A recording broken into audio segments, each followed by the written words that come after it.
Hello बच्चों, let's read the question. The question says in electromagnetic spectrum, X-ray region lies between. Option A says visible and short radio waves. Option B says ultraviolet and visible region. Option C says gamma rays and ultraviolet region.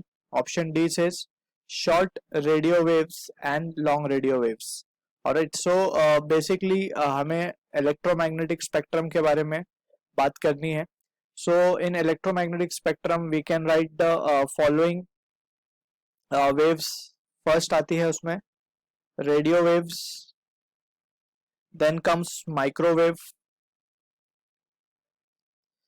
फिर आती है अपनी infrared rays, infrared waves we can write, then comes visible region जहाँ पे हम VIBGYOR देखते हैं, that is 7 colors, then comes ultraviolet rays, so हम इसे UV rays बोल देंगे, then finally और UV ultraviolet region we can write, then comes X-ray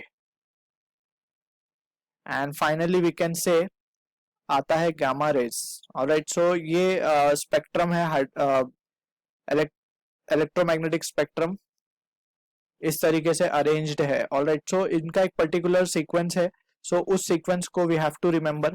सो यहाँ से अगर रेडियो वेव से हम गामा रेज की तरफ चलें, so we have to remember के energy that is denoted with E and frequency जिसे हम न्यू से डिनोट करते हैं इंक्रीजेस. ऑलराइट, और इस तरफ अगर हम चलें तो वेवलेंथ, और we can say it has to be wavelength that is lambda decreases. So we have to remember this thing क्योंकि लैम्डा दैट इज वेवलेंथ और energy are in inverse relation. So हम जब रेडियो वेव से gamma rays की तरफ चलेंगे तो wavelength कम होगा लेकिन एनर्जी और फ्रीक्वेंसी बढ़ेगी.